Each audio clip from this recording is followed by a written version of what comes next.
See there, that's a taxi sign on top of his car, okay? Because it was a taxi, allegedly. Now, this is, as I said, this is after he's shot at Down Rocastle. You can see there's clearly something on the top of his car, looks like a taxi sign. And I think they're the same thing because you've got a little yellow arm or something there to the side, the vehicle's the other way around, you can see. I think they're probably the same vehicle. Now, and I think it's something like that what we're looking at. Now, if we just summarise these images that I've just showed you, 6 minutes past 5 in the morning, there's no taxi sign on top of the car. Then we've got 10:32 taxi sign on top of the car. 2 streets or 3 streets later, a minute later, no taxi sign.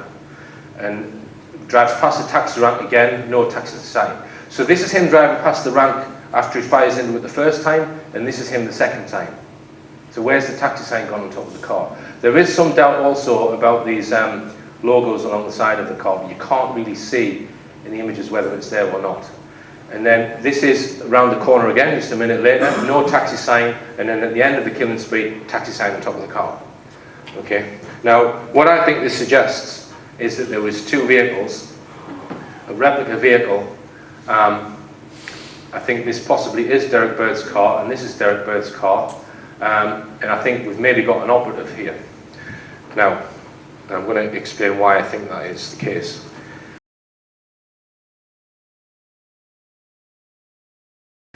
When the killer reaches C scale, he kills 3 people. The second person who he kills is called Michael Pike, which was witnessed by a 10-year-old boy and his mother, and they got a very clear view of the gunman and what happened. So the Daily Telegraph interviews Jordan, the 10-year-old boy, and he gives an account. I managed to interview his mother on audio. So Jordan speaks first in this interview, and then his mother. And I'm just going to show that interview. So this person, she saw the gunman for over 30 seconds. We were just walking past a curve just near the shop. So this person on his bike just came up, and then the driver just came, shot his back wheel shot, and then shot his face on the cheek there. And then he just stared me and my mum in the eyes, and then he just drove off. Right. I'd seen him approaching the back wheel of Mike's car with the left-hand wing, front wing, very, very slowly, and thought, what on earth is he doing, as you would do. Right. And then I heard 2 noises. I didn't even know there was shotgun at the time. It was just 2 really loud bangs. Right. Then it seemed like 30 seconds a minute, stirring at us, and then off he went. So that was on the news. Right. Obviously, the picture of the man, it looked nothing like what I thought that I'd seen. And just tell us description of the vehicle and the person in the car. It was a Citroen car. I can't remember the registration because it's something that I just don't think of. The person that I thought that I'd saw was probably late 20s and black spiky hair. What was the length of the hair? Probably 1.5 inches, spiked up. Okay. So then he just drove off. I don't know why he'd do that. I don't know who would do that, but then I know who would. You found out? Yeah, him. It's shocking, really. I don't know why a person would do such a thing like that. Now the events in Whitehaven, witnesses, you've got 2 taxi drivers who knew him. You've got, sorry, more than that, there was a guy around the corner who also knew him, Paul Wilson. These are all people who knew him, who were reporting what happened to the police. The woman in the sandwich shop didn't know his name, but knew him by face, knew how old he was. So these people are all giving descriptions to the police, right? This went out on air quite early and was not repeated, this particular report. It's just gone 12:30. Time for a summary of the news with Heather Wainwright. There are unconfirmed reports that 2 people have died in a shooting incident in West Cumbria. Armed police are looking for a man said to be in his 30s with a shaven head, driving a dark grey or silver Citroen Picasso. The registration ND55ZFC. So how can they get that so wrong in his 30s when all the people who knew him when he first pulls up to the taxi rank. Now, that clip there, Channel 4 made a documentary all about these killings, and they actually played this radio broadcast, but they cut out the bit where it says, in his 30s. They cut that out. Now, if they're not trying to hide anything and they're just wanting to produce a report on what actually happened, why do they need to cut that out? All right, now, I'm not sure, from this, I'm not sure whether Derek Bird killed all of them, one of them, or none of them. I don't know. I suspect from this evidence that there was a second vehicle involved. Why they haven't put a taxi sign on top of it, I don't know, and perhaps Derek Bird had just fitted that sign. I'm not sure. But it also looks as though there's possibly an operative involved, at least in C-scale. So I wanted to get all of the witness statements, right from the first witness to the last. So I contacted the coroner, and I said I would like to obtain copies of the court transcript and the coroner's report for the Cumbrian shootings case involving Derek Bird. They then came back to me and said, can you give me some more information, please? Can you give me more details about yourself and tell me what is your interest in the case? I said, well, as far as I'm aware, I thought the reports should be available to the public, and as far as I'm aware, there's no need for me to divulge information to the coroner about who I am.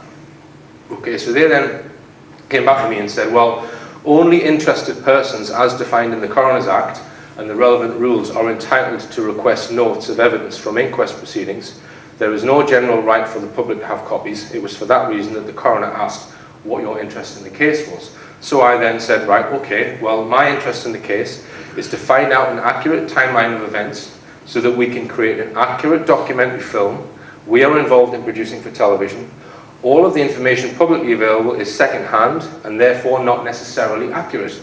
The coroner's report will be used so we can be sure of the facts in our TV documentary. So the coroner then comes back to me and asks me a whole load of questions.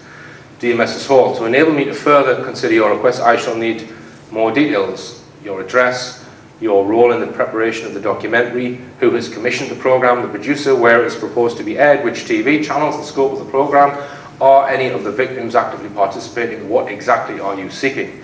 David Roberts, Her Majesty's Coroner. So he's clearly considering giving me information, otherwise he wouldn't be asking those questions, right? He's wanting to know who's making this documentary. Is it the BBC? So I answer all of his questions. There are the answers that I've given him, perfectly honest answers. And I've said to him that we are seeking to produce an accurate film about what happened that day and also why it may have happened.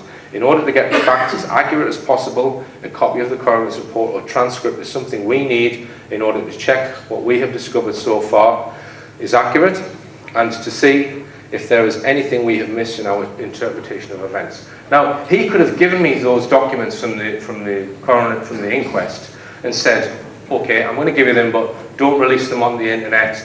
If you're going to use any quotes from them, can you have it approved by me? So he could have put conditions on there, knowing that all I'm trying to do is represent the truth.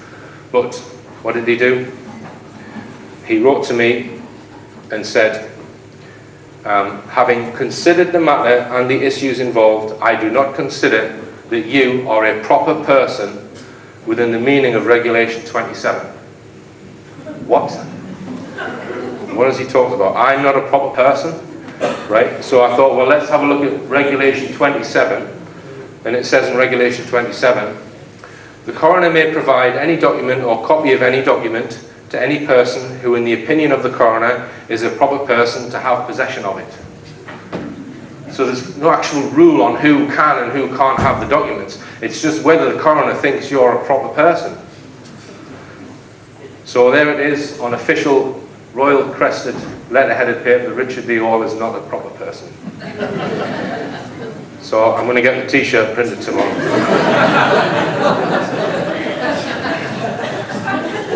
I've been living for 46 years on this planet under the illusion or the delusion that I was a proper person. Okay, so I thought, well, I've got a communication channel opened up with the coroner, so I'm going to put to him some of what I have learned. I've said, regarding the CCTV footage in Whitehaven showing the incident at Duke Street, where shots appear to be fired from a vehicle into the shops along Duke Street, we have learned that the gunman drove past the taxi rank on Duke Street twice, And the footage so far released is the second pass of the taxi rank, when the gunmen did not get out of their vehicle. Why are the events which occurred minutes earlier on the first pass of the taxi rank not available on CCTV? This would have shown the gunmen get out of their vehicle. Because if you see someone get out of a vehicle on CCTV, you can judge their build, the way that they walk, their hair, everything, his gait. So you're going to be able to identify whether it's him or not. All we've got is images of a vehicle. So I'm not convinced, based on the evidence that I've seen, that it was even there. Why has there been no CCTV, still photographs or any images at all, either during or before the events, showing Derek Bird with a gun in his hand? One image was released showing a taxi from the side, which appears to be a person on their handheld radio. Why have witnesses described the gunman as being in his 20s with short dark hair? We have a very reliable witness who gave evidence at the inquest, who has given us a detailed statement. This person watched the gunman at close range for between 30 seconds and a minute. The gunman had short dark hair and was in his 20s. Why do witnesses we have interviewed insist the gunman's silver Citroen Picasso was definitely not a taxi? We have 3 reliable witnesses who state this, some of whom gave evidence at your inquest. In the Channel 4 documentary, the witnesses are all saying it was a taxi. We've got witnesses who are saying it wasn't a taxi. Why is it assumed that David Bird was murdered by Derek Bird when there is no eyewitness testimony to this event? What evidence links Derek Bird to the murder of David Bird? Why did police issue a description of the gunman, which was read out on a public radio station, stating that police were chasing a man in his 30s with a shaven head? And why does the vehicle, which was recovered in the woods, which is alleged to belong to the gunman, appear to have a taxi sign on the roof, when the gunman's vehicle, in all but one CCTV image, has no taxi sign on the roof? Finally, were any of these points raised at the inquest? So he then comes back to me and he says, coroners cannot enter into correspondence answering the type of questions you raise. Suffice to say, there was a huge investigation into the facts relating to these cases. All relevant evidence was before the jury, which they heard over a period of 4 weeks. Well, I wouldn't quite agree with him, because in an inquest, the coroner decides everything that the jury's going to see. It's not like a trial where you've got someone sticking up for Derek Bird who can insist certain things, and you've got 2 sides. Both sides can submit evidence. He decides everything that the jury sees. So if there's certain evidence which isn't quite as palatable for their story, he could quite easily leave that out. Now, I mentioned a potential motive as to why someone might want to get rid of Kevin Commons, who was the second person killed by Derek Bird, and it's to do with the Cumbrian floods. And people have said to me, well, that seems a bit extreme, Richard, killing all of those people just to cover up the murder of a solicitor. Why didn't they just bump him off? And I agree with that. I think it does seem a bit severe. But maybe there was more than one reason why these killings occurred. Now, I mentioned Marcus Nixon, who took over the legal action from Kevin Commons when he was murdered, and I rang Marcus Nixon. Now, he did move law firms. He works for a different law firm now, can't remember the name of it, but he continued to pursue the legal action against United Utilities with this other law firm. And I rang him, I think it was November last year, and he told me that that legal action had recently been dropped against United Utilities. All right? But one thing he didn't tell me was that he had been under investigation for fraud just last summer. Now, this guy is a successful medical negligence lawyer, probably got a bob or 2. I think it's unlikely that he'll be doing false accounting. So I think these charges could be trumped up, right? So perhaps, and I'm only saying perhaps here, this is a way of getting him off this case. And the person who took over from Kevin Commons solicitors, a guy called Timothy Frost, he died a few weeks back of an extremely rare brain tumour. Just pointing that out. Don't know if it's relevant.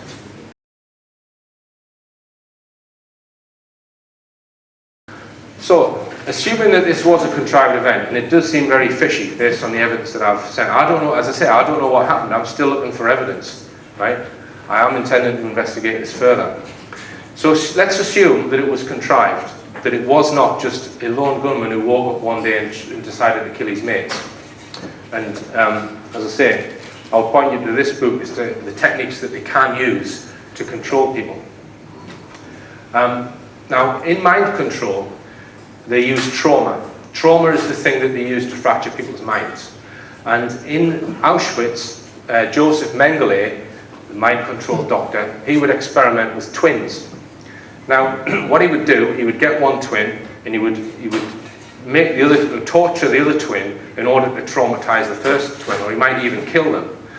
So just think about that for a second. You've got a twin brother or sister, and they're tortured and then murdered right in front of your eyes. That twin, in many respects, is you. It's an identical copy of you. Can you imagine how much trauma that's going to cause you, seeing your twin murdered? Now, Derek Bird allegedly murdered his twin brother first. Okay, now, but there's no witness to that. No one saw Derek Bird do that. So what I'm suggesting may have happened is that Derek Bird's brother was murdered by someone else. And another reason why I think that is, in one of the documentaries, David Bird, Derek Bird's brother, this witness said that he built a 4x4 vehicle and he took it to a scramble track, and the two of them, Derek Bird and David Bird, were having turns in it, going round and round this track, laughing their heads off, like two brothers who love each other. This is 1 week before the shootings, and he supposedly murdered this brother that he's on this scramble track with. So what I'm suggesting may have happened is that someone else has murdered the brother, but they've made Derek Bird watch it, right? We've now got a 5-hour gap between David Bird murder and Kevin Commons, who I think could have been the real target. In that intervening 5 hours, is it possible that he was mind controlled, using the trauma that was induced by making him witness the murder of his twin brother? And of course, the next person they would want out would be the real target, Kevin Commons. Now, what happened after that, I'm not sure. I'm not sure who killed who in Whitehaven, because they've not given me enough evidence to base anything on. But I think at some point in the operation, it's possible that Derek Bird has been taken out, murdered, dumped in the woods, while another operative in an identical car bumps off several other people. That's what I think has possibly happened. But it's speculation. I'm speculating here based on knowledge of mind control, and also based on facts I've been able to find out. Okay, and they always bring out a book very soon after these events, almost too soon after these events, which just backs up the official story. From start to finish, it gives you the official story that was reported in the media. And 1 month after the Derek Bird incident, we had the Raoul Moat incident. He shot 3 people. They didn't even bother to change the cover of their book. Now, I've read the Raoul Moat book. I haven't read the other one. If Raoul Moat was alive today, he could easily sue the person who wrote this book. It's absolute crap. It's just, Raoul Moat was a bastard, Raoul Moat was a bastard, Raoul Moat was a bastard. Demonising him right from birth, saying how evil the guy was. He was a bouncer who was trying to start a gardening business.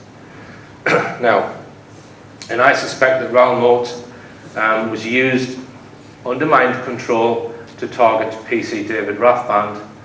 And the reason why I think he was targeting David Rathband is because what David Rathband knew about Lisa French's testimony at the London bombings. Because Lisa French here, David Rathband, police officer, was shot in the face twice by Raoul Moat. Rathband says he was definitely trying to kill him because he played dead, and if he hadn't played dead, he said he would have shot me again. All right? But Rathband miraculously survived. Now, Rathband's girlfriend was on the number 30 bus involved in the London bombings. Now, the alleged perpetrator of the number 30 bus bomb was a guy called Hasib Hussein. That guy was not on that bus because there's not a single witness, 6'4" Asian guy with a huge backpack on him, allegedly. There's no CCTV of him on that bus. There's no witnesses on that bus because there was quite a lot of survivors in the London bombings. No witnesses claim to have seen him or reliably spot him, right? Until the inquest in 2010, 2011, where Lisa French, who was on that bus, says that she saw him. She said that she saw the bomber that no one else had seen, and that she hadn't said that she had seen, up until 5.5 years after the London bombings. She's never mentioned the bomber. Okay, so suddenly she's seen a bomber. Now I think what's happened there is that they're having an inquest, and there's no way they can have that inquest without someone seeing the supposed bomber, because I think the bomb was planted on that bus, and the bomber was not there, see the same. They fled because they sussed that they were being set up. All right, so they couldn't have an inquest without at least one witness saying they saw the bomber. Lisa French was under a psychologist, cognitive behavioural therapy. She said she had over 20 sessions. This is before the inquest. She's going out with PC David Rathband. I think she was being prepped to give a false narrative of what she saw. She might not even know she's giving false testimony at the inquest. She's been messed with by a psychologist, but I think Rathband may have been asking questions about what she was being fed and what she was being asked to do. So that's why I think it's possible that Raoul Moat targeted Rathband, and Raoul Moat shot 2 other people beforehand in order to disguise the real motive. Now, I've gone into various circumstantial evidences as to why I think it was a contrived event. The whole thing was contrived. And another extract from David Rathband's book, which is right at the moment just before he gets shot in the face. He's describing Raoul Moat here. He says, "He was alone. His eyes told me that story. He never blinked and he never quivered. There wasn't a moment of doubt in his actions, nor an ounce of emotion." All right, so let's just look at some of these lone gunmen and put what I think are probably the real reasons why they did what they did. I think the Michael Ryan event might have been about gun control, because they banned all semi-automatic weapons in the UK. I think Thomas Hamilton possibly gun control as well, because they banned handguns, and also to protect certain things that were going on in Central Scotland Police. The Derek Bird, I'm suggesting that it's to prevent legal action against United Utilities, but as I said, there might be other reasons. And Raoul Moat to protect the false flag operation of 7/7. Now, Anders Breivik, who killed 77 people, some people have suggested that this was carried out as a warning to Norway, to the Norwegian government, because they weren't voting in the UN how they wanted them to. So in other words, they were pro-Palestinian, they were against the invasion of Libya. Mohammed Merah, he killed 7 people, killed a Jewish rabbi and children, but it turned out he was an asset of French intelligence. So a candidate for another patsy, I think. So we've got legislative reasons and just geopolitical. So what I'm trying to do is maybe spot a pattern in some of these cases, but I don't think I can spot one. I think they'll use these incidents for various reasons. And we might ask the question, well, will they do it again? Will they use this technique of lone gunmen losing their marbles to go and kill people so that they can get rid of certain undesirables? Well, I think that they will do. The reason why I think that is because if they're going to use these techniques, they have to convince everyone that these are lone gunmen, that there is no conspiracy to it. And they were doing this last summer. They were convincing people